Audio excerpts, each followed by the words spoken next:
Hello दोस्तों, स्वागत है आप सभी का तुल्य आर्यस ऑनलाइन क्लासेस में। दोस्तों, रीट एसएसटी के आज के लेक्चर के अंदर हम बात करेंगे गुप्त काल की सांस्कृतिक उपलब्धियों के विषय में, यानी गुप्त काल में कला, साहित्य, विज्ञान, संस्कृति का जो विकास हुआ उन सभी के बारे में आज हम बात करने वाले हैं। दोस्तों, इससे पहले हमने गुप्त काल को पढ़ा था और फर्स्ट यूनिट अपने कंप्लीट कर चुके हैं। दोस्तों, अगर आपने फर्स्ट यूनिट नहीं देखी है तो आप आई बटन पर क्लिक करके और प्लेलिस्ट में जा कर के उन वीडियोस को देख लेना दोस्तों। एक और कि आप इन वीडियोस को साथ साथ देखते रहना दोस्तों, वरना बाद में इतना मैटर एक साथ इकट्ठा हो जाता है तो देखना थोड़ा मुश्किल होता है। तो चलिएगा शुरू करते हैं। हम गुप्त काल में साहित्य से शुरू करते हैं बात को। तो साहित्य के क्षेत्र में जो है राजकीय संरक्षण गुप्त काल में संस्कृत भाषा को मिला और इसी कारण से संस्कृत भाषा जो है इस समय चरमोत्कर्ष पर पहुंच गई थी। इसीलिए गुप्त काल को जो है संस्कृत साहित्य का स्वर्ण युग कहा जाता है।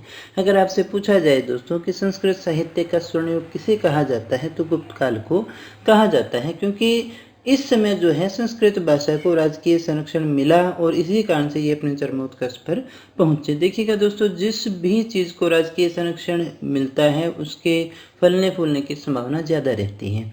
तो जो धर्म को राजकीय संरक्षण मिलता है उस काल में वो धर्म बढ़ता है, और जिस भाषा को, जिस कला को, जिस संस्कृति को राजकीय संरक्षण प्राप्त होता है उनका विकास उस समय में हुआ करता है दोस्तों। तो गुप्त काल में जो है संरक्षण मिला भाषा के अंदर संस्कृत भाषा को, तो इस कारण से जो है ये भाषा काफ़ी उन्नति करती है और बहुत सारा जो साहित्य है वो इस समय लिखा जाता है।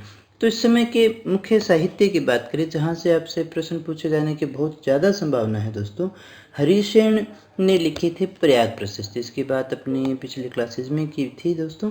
हरिशेन जो है इन्होंने कौन से लिखी थी? प्रयाग प्रशस्ति लिखी थी। इसके बाद में देखिएगा कालिदास हमारे पास में मुख्य नाम आता है। कालिदास ने ऋतुसंहार लिखी, मेघदूत लिखा, मालविकाग्निमित्रम लिखा, विक्रमोर्वशीय लिखा और लिखी थी अभिज्ञान शकुंतलम। कालिदास की किताबें जो है वो सबसे ज़्यादा पूछी जाती हैं दोस्तों। ऋतुसंहार, मेघदूत, मालविकाग्निमित्रम, विक्रमोर्वशीय और अभिज्ञान शकुंतलम, ये सभी पुस्तकें जो हैं कालिदास की हैं। इसके बाद में जो हमारे अगले जो साहित्यकार हैं वो थे शूद्रक। शूद्रक ने मृच्छकटिकम नामक पुस्तक की रचना की। विशाख दत्त ने जो है मुद्रा राक्षस और देवी चंद्रगुप्तम नामक ग्रंथों की रचना की थी दोस्तों। इसके बाद में देखिएगा भास। भास जो है इन्होंने स्वप्न वासवदत्ता नामक ग्रंथ की रचना की। कामकंदक ने नीतिसार लिखा, वात्स्यायन ने कामसूत्र लिखा और विष्णुगुप्त जो है इन्होंने पंचतंत्र की रचना की थी दोस्तों। और अमर सिंह ने, देखिए ये तो इनके नाम का ही है इसलिए शायद ही कभी ऐसा प्रश्न पूछे। अमर सिंह ने कौन सा लिखा था? अमरकोश लिखा था। भारवी जो थे इन्होंने किरातार्जुनीयम लिखा और माघ जो थे इन्होंने शिशुपाल वध की रचना की थी। तो दोस्तों, गुप्त काल के अंदर साहित्य भी बहुत अच्छा लिखा गया। संस्कृत भाषा का बहुत उत्कृष्ट साहित्य जो है इस समय लिखा गया था। प्रमुख जो रचनाकार थे उनमें जो हरिशेन हैं उन्होंने प्रयाग प्रशस्ति की रचना की। कालिदास ने ऋतुसंहार, मेघदूत, मालविकाग्निमित्रम, विक्रमोर्वशीय और अभिज्ञान शकुंतलम की रचना की थी। शूद्रक जो है इन्होंने मृच्छकटिकम, विशाख दत्त ने जो है मुद्रा राक्षस, देवी चंद्रगुप्तम की रचना की। भास ने स्वप्न वासवदत्ता, कामकंदक ने नीतिसार और वात्स्यायन ने कामसूत्र की रचना की थी दोस्तों। विष्णुगुप्त हैं इन्होंने पंचतंत्र लिखा। अमर सिंह ने अमरकोश लिखा। भारवी ने कीर्तार्जुनीय लिखा और माघ ने शिशुपाल वध को लिखा था। इसी के साथ देखिएगा दोस्तों, धर्म और दार्शनिक साहित्य के अंतर्गत पुराणों और जो रामायण और महाभारत थी उनको भी अंतिम जो रूप है वो इसी समय में दिया गया था। इसी काल में रामायण और महाभारत को अंतिम रूप है दिया गया था दोस्तों। इसके बाद में हम बात करते हैं गुप्त काल में विज्ञान की। विज्ञान के क्षेत्र में भी इस काल के अंदर बहुत सारी प्रगति हुई, बहुत सारे कार्य हुए, जिसमें सबसे पहले हम बात करते हैं आर्यभट्ट की। तो आर्यभट्ट ने भी कई आश्चर्यजनक सिद्धांत उस समय दे दिए थे दोस्तों, जैसे पृथ्वी के घूर्णन का सिद्धांत, सूर्य व चंद्र ग्रहण का सिद्धांत और पाई के सिद्धांत, ये सिद्धांत आर्यभट्ट ने उस समय दे दिए थे दोस्तों। और इसी के साथ वराह मिहिर जो है इन्होंने ज्योतिष से संबंधित वृत्त संहिता लिखी।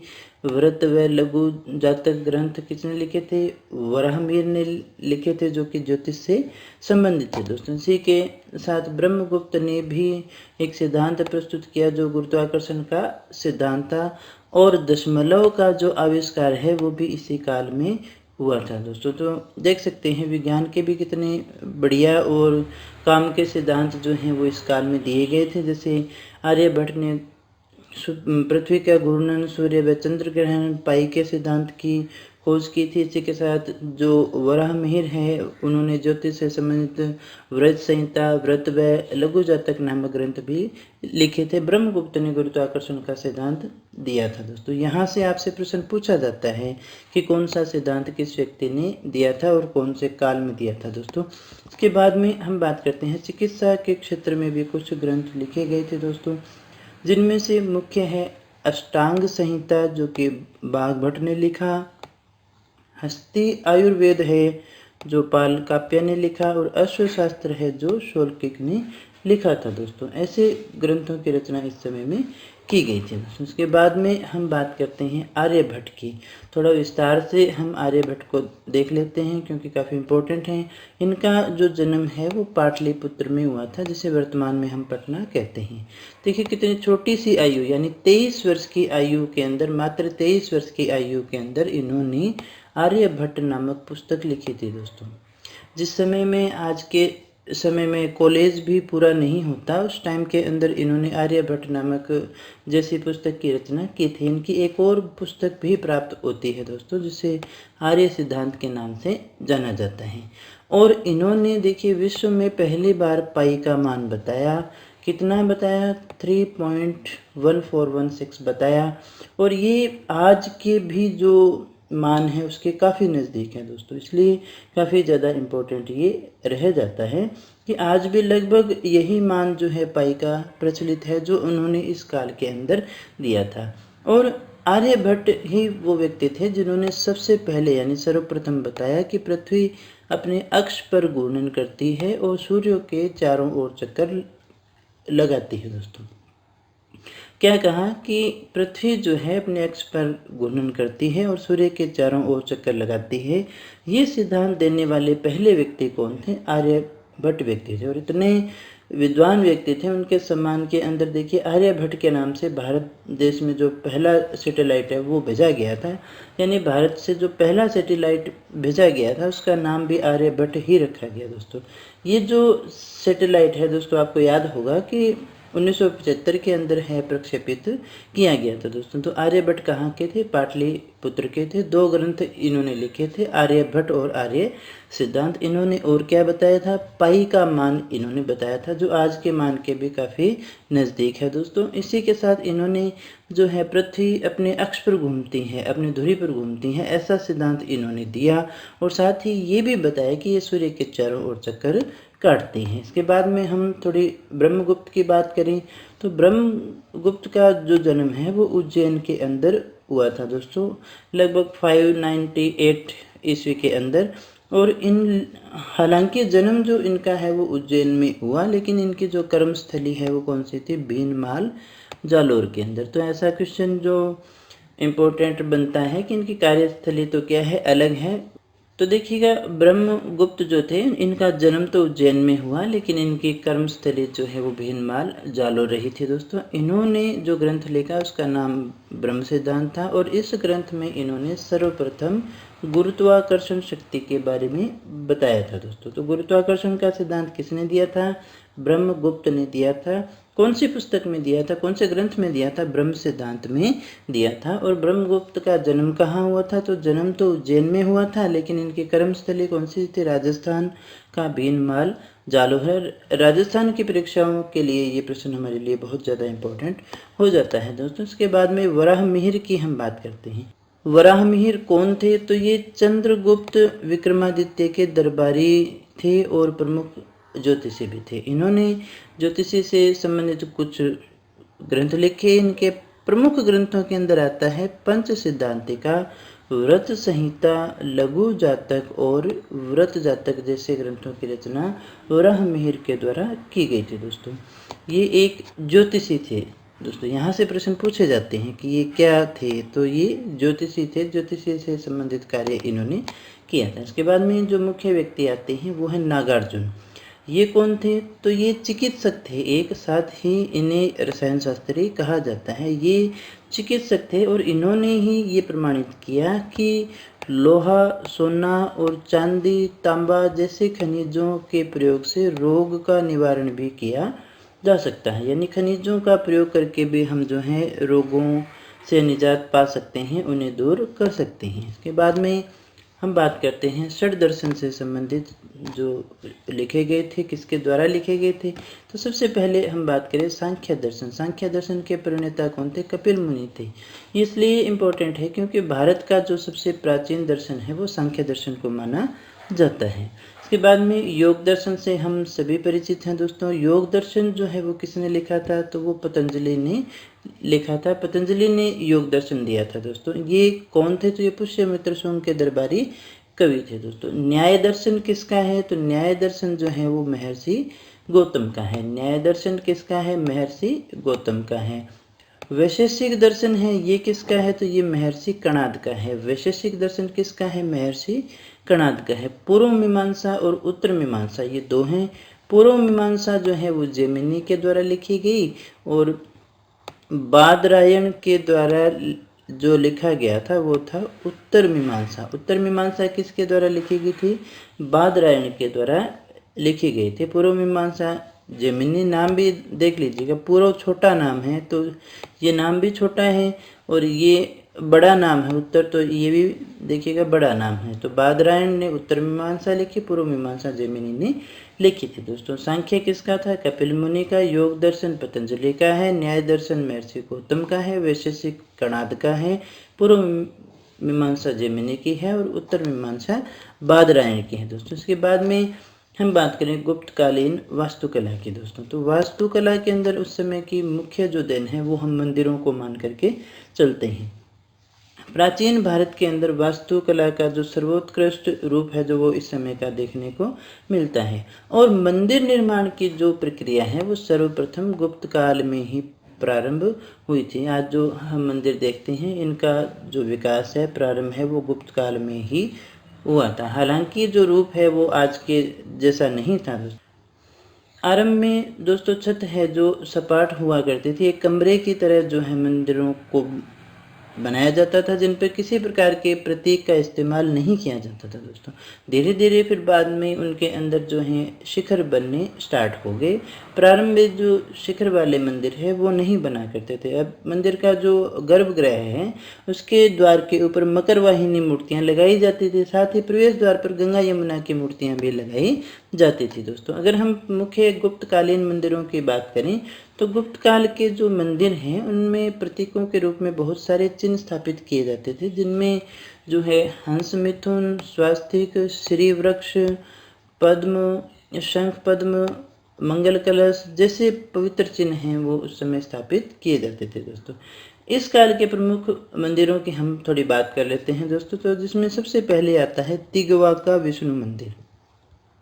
ये मध्य प्रदेश के जबलपुर में तिगवा नामक स्थान पर है। कहाँ है, मध्य प्रदेश में तिगवा नामक स्थान पर है। इसके प्रवेश द्वार पर गंगा यमुना की मूर्तियाँ लगी हुई हैं दोस्तों। जैसे अभी हमने बात की थी कि बाद में जो है इनके प्रवेश द्वार के ऊपर गंगा यमुना की मूर्तियाँ लगानी शुरू कर दी गई थी। लगभग बहुत सारे मंदिरों में इस प्रकार की मूर्तियाँ लगाई गई थी दोस्तों। उसके बाद में हम बात करते हैं सांची के मंदिर की। तो सांची का जो मंदिर है एमपी के रायसेन जिले में सांची नामक स्थान पर, इसीलिए हम इसे सांची का मंदिर भी कहते हैं। ये गुप्त काल के प्रारंभिक मंदिरों में से एक है। यहाँ पर 17 मंदिर है दोस्तों। एक मंदिर में कई मंदिर हुआ करते थे, यहाँ पर 17 मंदिर हैं, लेकिन इस मंदिर में कोई भी प्रतिमा नहीं मिली है, यहाँ कोई भी प्रतिमा नहीं है। इसके बाद में एरण का जो विष्णु मंदिर है वो मध्य प्रदेश के सागर जिले में एरण नामक स्थान पर है दोस्तों। ये मंदिर भी काफ़ी प्रसिद्ध मंदिर है। इनमें गज, सिंह और स्तंभ आदि आकृतियाँ हमें यहाँ देखने को मिलती हैं। इसके बाद में देखिएगा मुख्य जो है भूमरा का शिव मंदिर आता है जो मध्य प्रदेश के सतना जिले में है। भूमरा का जो शिव मंदिर है वो मध्य प्रदेश के सतना में है। इसमें का जो गर्भगृह है वो पाषाण से निर्मित था दोस्तों, यही इसकी मुख्य बात है। छत सपाट थी और प्रवेश द्वार के ऊपर बाकियों की तरह गंगा यमुना की मूर्तियां भी थी। नचना कुठार का पार्वती मंदिर, कहाँ का? नचना कुठार का पार्वती मंदिर, यह मध्य प्रदेश के पन्ना जिले में है। कहाँ है? मध्य प्रदेश के पन्ना जिले में है। इसकी विशेषता ये है कि ये एक चबूतरे पर बनाया गया है। गर्भगृह के चारों ओर एक बरामदा भी है जिसे ढका गया है और गर्भगृह तक पहुंचने के लिए चबूतरे के चारों ओर सीढ़ियां भी बनाई गई हैं दोस्तों। ये भी काफ़ी प्रसिद्ध मंदिर है, बहुत बार ये पूछा जाता है दोस्तों। तो अगला जो मंदिर है वो है भीतर गांव का मंदिर, ये उत्तर प्रदेश के कानपुर में स्थित है। ये जो मंदिर है वो ईंटों से निर्मित था दोस्तों, शिखर युक्त था और इसमें चबूतरे भी थे। इसमें शिखर भी था और चबूतरे भी थे। जैसे हमने बात की, बाद में धीरे धीरे शिखर बनने प्रारंभ हो गए थे। बाहरी दीवारों पर देवताओं की मूर्तियाँ भी बनी हुई हैं, जिसमें हम दुर्गा, गणेश, आदिवीरा, गंगा यमुना जैसी मूर्तियों को देख सकते हैं। ये जो मूर्तियां हैं मृण मूर्तियां हैं दोस्तों अधिकतर, लेकिन इनके अंदर कोई प्रतिमा हमें देखने को नहीं मिलती है। इसके बाद में देखिएगा काफ़ी प्रसिद्ध मंदिर है देवगढ़ का दशावतार मंदिर। देवगढ़ का दशावतार मंदिर जो है वो उत्तर प्रदेश के लीलापुर जिले में देवगढ़ नामक स्थान पर है दोस्तों। ये जो मंदिर है गुप्त काल के मंदिरों में सबसे सुंदर मंदिर माना जाता है और भारत का ऐसा पहला मंदिर माना जाता है जिसमें शिखर का प्रयोग किया गया था। अब देखो, जो भी पहला नाम आए वो हमेशा महत्वपूर्ण हुआ करते हैं। तो ये भारत का पहला ऐसा मंदिर माना जाता है जिसमें शिखर का प्रयोग किया गया है दोस्तों, तो इसलिए भी ये काफ़ी ज़्यादा इम्पोर्टेंट हो जाता है। इसके बाद में हम बात करते हैं दोस्तों गुप्त काल में गुहा स्थापत्य के विषय में दोस्तों। गुहा स्थापत्य यानी गुफा स्थापत्य। तो मौर्य काल के समान इस काल में भी जो है गुफाओं का निर्माण हुआ था दोस्तों। ये गुफाएं जो हैं दो प्रकार की हुआ करती थी, ब्राह्मण गुफाएं और बौद्ध गुफाएं। कुछ गुफाएं हमें प्राप्त होती हैं, कुछ की हमें जानकारी मिलती है। तो ये हमें लेखों से पता चलता है कि उदयगिरी की पहाड़ियों के अंदर शैव धर्म की गुफा थी और वराह गुफा थी। ये जो गुफाएं हैं वो भगवान विष्णु के सम्मान में बनाई गई थी दोस्तों। इसी के साथ साथ हमारे सामने बौद्ध गुफाएं भी आती हैं। इनके अंदर अजंता की गुफा और बाघ की जो गुफाएं हैं वो काफ़ी ज़्यादा महत्वपूर्ण हैं। अजंता की गुफाओं का निर्माण जो है वो दूसरी शताब्दी ईसा पूर्व से लेकर के 7वीं शताब्दी तक का माना जाता है। गुप्त काल में जो है बौद्ध गुफाएं अजंता की जो कुल गुफाएं हैं 29 है, उनमें से 3 मानी जाती हैं। यानी कुल 29 गुफाओं में से 3 जो गुफाएं हैं उनका निर्माण गुप्त काल में हुआ था। तो कौन कौन सी थी ये? गुप्त काल में 16वीं, 17वीं और 19वीं गुफा का निर्माण जो है गुप्त काल में किया गया था। तो देखिएगा, बौद्ध गुफाएं हैं तो सामान्य सी बात है इनमें बुद्ध के जीवन चरित्र से जुड़ी हुई घटनाओं का ही वर्णन किया जाएगा। इन गुफाओं के स्तूपों पर हर्मिका और छत्र भी हमें देखने को मिलते हैं। इनमें बोधिसत्वों के साथ साथ यक्षिणियों और नाग की प्रतिमाओं का उत्कीर्ण भी किया गया है दोस्तों। यानी गुप्त काल में इसमें कितनी गुफाएं जो है प्राप्त होती हैं? 3 गुफाएं जो हैं 29 में से 3 गुफाएं जो हैं वो गुप्त काल की मानी जाती हैं, जिनमें बुद्ध के जीवन चरित्र से जुड़ी हुई घटनाओं का वर्णन किया गया। इसी के साथ साथ बाघ की गुफाओं का निर्माण भी गुप्त काल में ही हुआ था दोस्तों, जिनकी संख्या 9 मानी जाती है। बाघ की गुफाएं कितनी हैं? 9 हैं। कि जो गुफाएं हैं वो लौकिक कला के रूप में जानी जाती हैं दोस्तों। किस रूप में जानी जाती है? लौकिक रूप में, लौकिक कलाओं के रूप में जानी जाती हैं। इनमें लौकिक कलाकृतियों के अलावा बुद्ध के चित्र भी हमें देखने को मिलते हैं। इसके बाद में हम बात करते हैं मूर्ति कला के विषय में दोस्तों। तो गुप्त शासक हालांकि वैष्णव मत के थे, लेकिन फिर भी इस काल के अंदर बौद्ध मूर्तियों का बहुत सारी संख्या में निर्माण हुआ था, जिनमें से 3 जो बुद्ध मूर्तियां हैं वो मुख्य है। 3 का उल्लेख हमें मिलता है, जिसमें मथुरा की बुद्ध मूर्ति है, सारनाथ की बुद्ध मूर्ति है और मुल्तानगंज की बुद्ध मूर्ति है दोस्तों। इसके बाद में देखिएगा सबसे इम्पोर्टेंट जो है वो मूर्ति आती है दशावतार मंदिर की। ये मंदिर ही बहुत ज़्यादा महत्वपूर्ण है दोस्तों। देवगढ़ के दशावतार मंदिर के अंदर भगवान विष्णु की सैया पर लेटे हुए अनंतशाही मूर्ति है। तो अगर आपसे पूछा जाए कि भगवान विष्णु की सैया पर लेटे हुए अनंतशाही जो मूर्ति है वो कहाँ है, तो वो देवगढ़ के दशावतार मंदिर में है। इसी के साथ साथ उदयगिरी की गुफा के अंदर वराह की विशाल मूर्ति भी हमें प्राप्त होती है, जिसमें वराह को दांतों से पृथ्वी को उठाए हुए दिखाया गया है, जो उदयगिरी की पहाड़ियों से प्राप्त होती है।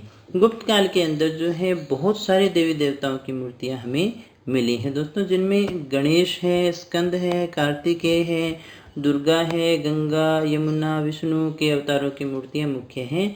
और श्रवण बेलगोला जो कर्नाटक में है, में बाहुबली की महान प्रतिमा है जो मुख्य है, जिसका निर्माण गंग शासकों के द्वारा करवाया गया था दोस्तों। हालांकि इस काल में देखिएगा पाषाण की मूर्तियां बनी, धातु की मूर्तियां बनी, लेकिन उसके अलावा मृण मूर्तियां भी खूब सारी बनी थी, जिससे उस समय के कुंभकारों ने बनाया था। ये कुंभकारों के द्वारा बनाई हुई छोटी छोटी मूर्तियां हैं जो चिकनी और सुडोल हैं। ये मृण मूर्तियां धार्मिक प्रकार की भी थी और लौकिक प्रकार की थी, दोनों ही प्रकार की मूर्तियां हमें यहाँ प्राप्त होती हैं दोस्तों। इसके बाद में हम बात करते हैं गुप्तकालीन चित्रकला के विषय में दोस्तों। तो इस समय जो चित्र बने वो बहुत अच्छे चित्र थे, और इस काल में बने जो चित्र हैं वो हमें गुफाओं में देखने को मिलते हैं। यानी इस काल में चित्रों को जो है गुफाओं में चित्रित किया गया था दोस्तों, और इनका जो स्वरूप था वो धार्मिक था, यानी धर्म के आधार पर जो है चित्र बनाए जाते थे। इनके उदाहरण हमें महाराष्ट्र के औरंगाबाद जिले की अजंता और मध्य प्रदेश की बाघ गुफा में देखने को मिलते हैं। ये जो चित्र हमें प्राप्त होते हैं गुफाओं में प्राप्त होते हैं, और ये गुफाएं हैं, इनमें से मुख्य गुफाएं जो है अजंता गुफा और मध्य प्रदेश की बाघ गुफा है दोस्तों। अजंता की गुफा की बात करें तो ये अजंता नामक गांव में है, इसलिए इसे अजंता की गुफा कहा जाता है। ये बागोरा नदी की घाटी में अवस्थित एक पहाड़ी की ढाल को काटकर बनाई गई है। इन गुफाओं का आकार दोस्तों घोड़े की नाल के समान है। अजंता की गुफाओं को 1983 के अंदर विश्व विरासत की सूची में यूनेस्को के द्वारा शामिल किया गया था दोस्तों। अजंता की चित्रकारी विश्व में काफ़ी प्रसिद्ध चित्रकारी मानी जाती है दोस्तों। यहाँ 29 गुफाएं प्राप्त होती हैं, जिनमें से 16वीं, 17वीं और 19वीं को ही हम गुप्त काल का मानते हैं।